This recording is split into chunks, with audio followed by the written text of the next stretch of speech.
the people of Greece, who have opened their homes to the migrants, many of the Syrians crossing the Mediterranean. Also getting short odds for that Nobel Peace Prize, Pope Francis. An Edmonton man is stuck in a jail cell indefinitely and facing no charges.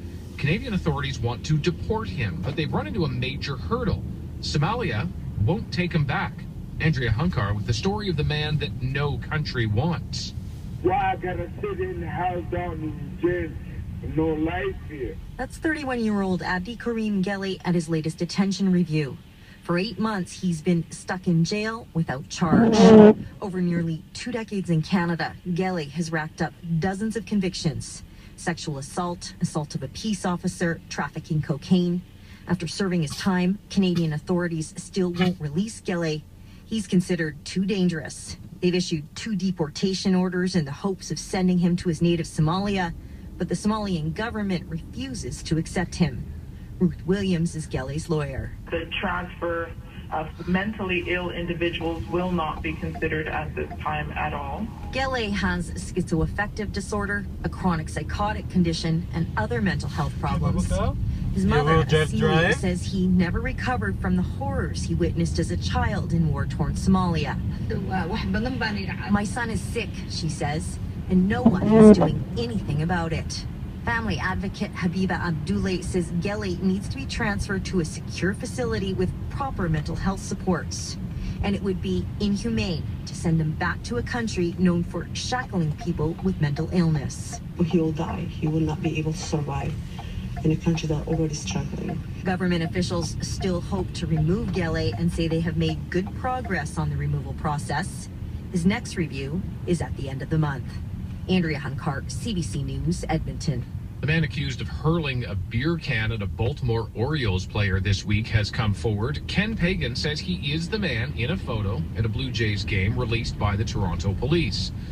But the journalist for Post Media says he did not throw the can, and he called the police to tell them he was drinking out of a cup, not a can.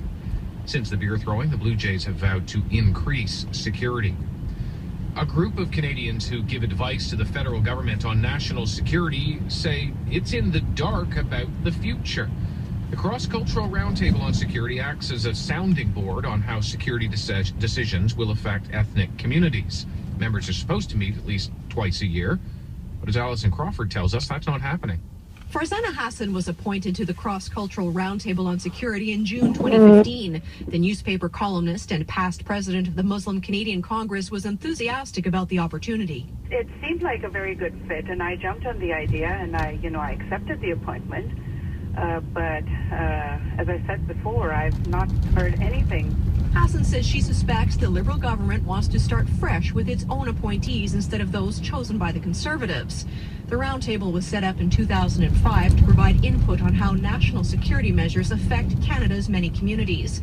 Members have met with cabinet ministers and security agencies and given advice on topics such as migration, countering violent extremism, and cybersecurity. The roundtable's terms of reference stipulate the group should meet at least twice a year, yet the last meeting was in October 2014. Myrna Lashley was appointed in 2005 and was the group's chairperson, although she doesn't know if she is anymore after receiving a letter in March. The last thing we got was the last letter saying we're looking at the composition, and so effectively, when you get that letter, effectively, you have been told, thank you. Without the roundtable, Lashley says she's concerned the government is not getting adequate input on how security policies are affecting people such as Syrian refugees. In an email, the Department of Public Safety said the group's membership is under review and meetings will resume in the near future. Alison Crawford, CBC News, Ottawa. Smoke filled the passenger cabin of a Southwest Airlines plane and is being blamed on a Samsung phone. The device was powered down, but the battery began to smoke before takeoff. That prompted an evacuation. Fire officials say it caused minor damage to the plane's carpet. The phone model has not been identified, but Samsung is in the midst of a global recall of its Galaxy Note 7 phones due to overheating batteries. Though the device in question on this plane had apparently already been repaired. Many airlines have either banned the recalled Samsung phones or required that they be turned off during flight. Today, according to the British National Library, is National Poetry Day. So break out your best prose. I'm David Coleman. This is CBC. Good morning. Welcome to winter. I'm Lisa Gravinsky. This is Saskatoon Morning on 94.1 FM. Well, isn't it nice out there? I think this is a record, isn't it? A record we didn't really need to break. What you really need this morning, though, is a CBC toque. That will get you through this stretch of early winter weather. Just tell us what you really think about the snow. Keep it G-rated. There are kids listening. Stay with us. This is Saskatoon Morning.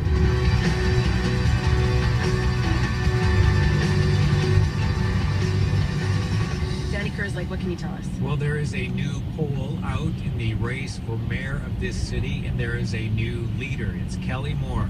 That poll was taken right after the Saskatoon Morning radio debate. We'll have details for you at the bottom of the hour.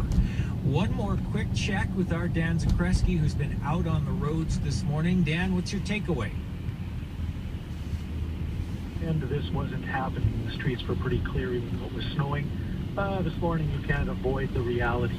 This may all melt in a couple of days, but for today's purposes, if you're going to get behind the wheel in Saskatoon, bring your A game because it's a mess out there. Danny? Thank you, Dan. Saskatoon Morning's Dan Zakreski. Okay, so we've got 4 toques now that we're going to give away, Danny. I see. Yeah, so added to the collection. Look at this. I want them all. Okay, so we've got this retro one that I've been talking about all morning, red, white, and blue with the white pom-pom. Red CBC, our fall for CBC toque with the big red pom-pom. It's got a heart on it. If the pom-poms are too much for you, you may want one of these. These are sleek black Saskatoon Morning toques with the logo for our show. Yeah, like my level of toque envy is off the hook right now. Yeah, these are pretty sweet. So we have 4, the red one, the retro one, and then 2 Saskatoon Morning toques that we'll give away at the end of the show. Just tell us what you really think about the snow. Wade Clausen sent us a note on Facebook. The question should be, how do my tomatoes in the greenhouse still feel about it?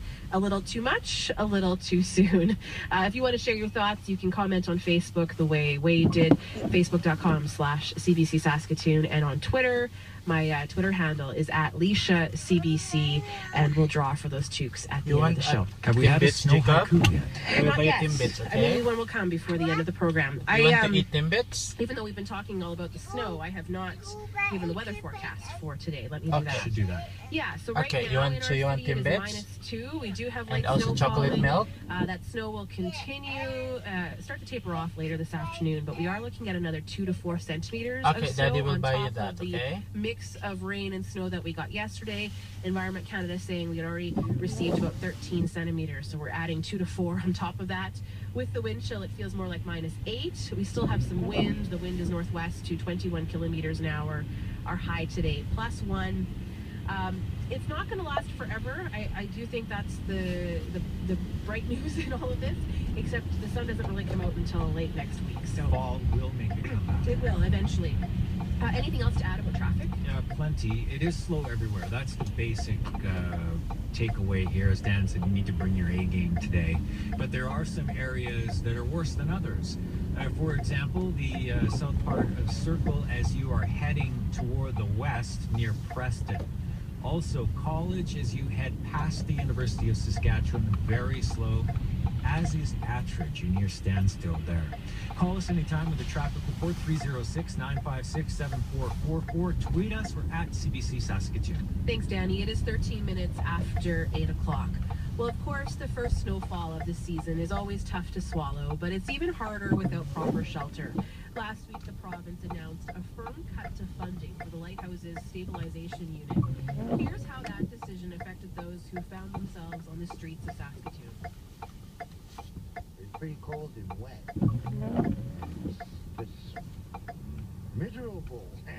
That's about it. Like I know a lot of people sleep outside the house here, but they all sleep, some of them sleep out in the lobby there, and they sleep at the banks, and it's hard for them to get by, and a lot of people don't know how to help themselves for what they're doing for themselves. Yeah, Yeah, it was pretty cold and real slushy, and you know, I'm not ready for this yet. Yeah, I don't know, like, you know, it's really drastic for a lot of people that are not getting the support that they need, you know, to get a place for the night. Yeah, it's pretty sad for them. Well, the shelter's staff says unless the province changes its mind or they get an outpouring of donations, more people will be seen on the streets. Right now it is 15 minutes after 8. You're listening to Saskatoon Morning on CBC Radio 1, 94.1 FM. You can also stream us live at CBC.ca/Saskatoon. Well, this city has dozens of working pharmacists throughout. There's a good chance you have one just around the corner, and they could be playing a bigger role in your healthcare if the Pharmacy Association of Saskatchewan has its way. They're making a pitch to the province's Health Authority Review Panel to get pharmacists more involved. Julia Barham chairs the Pharmacy Association's board, and she joins me here in studio. Good morning to you, Julia. Good morning. So what are we talking about here? What are some of the services that pharmacists could potentially offer? Well, we already offer a large complement of services, and what we're doing is we're looking to expand those social disease states, if you will. So currently, we're not funded to help monitor your chronic diseases. For example, your diabetes. Sure, we can provide you your medications and help you with those diabetic meters, but beyond that, there's not many services that we've developed or have funding for to offer to our patients. And diabetes is a lifelong chronic disease, and there's lots of opportunity to optimize how well it's controlled with medications, diet, exercise, and that's just one example of one of the Hello. medications we think that Can I have a medium regular, please? a medium regular. Yeah, and also a Timbits. How many? 10 piece. With just chocolate dip, chocolate and honey dip. Chocolate and honey dip. Yeah, and also a chocolate milk. Large or small? A small one. Okay, that's very sweet. Yeah. Kindly driver, put the weight, please. Thank you. Information is well trained. In fact, our undergrads have been moved to a doctorate program in the near future, and we are ready to help support Saskatchewan's healthcare model and help improve efficiencies and access to health. I'll buy a Timbits. Yes. Yes. I mentioned in my intro that there's one around every corner and one in almost every single neighborhood. So why would pharmacists be well situated to serve people in this way? Well, I think it's just Debit card.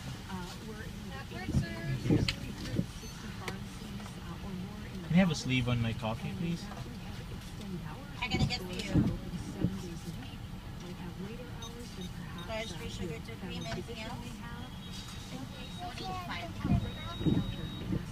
Please pass it on while waiting. Salamat. Okay, thank you. Thank you. Yes, and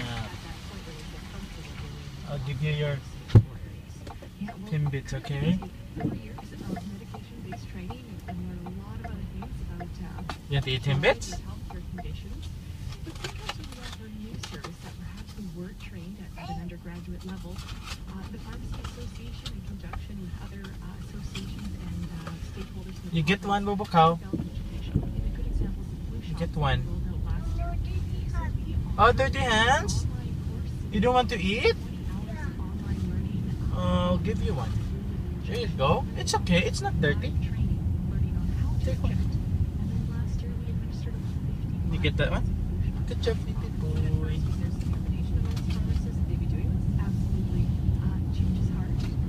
Daddy will eat too. Look, Daddy will eat.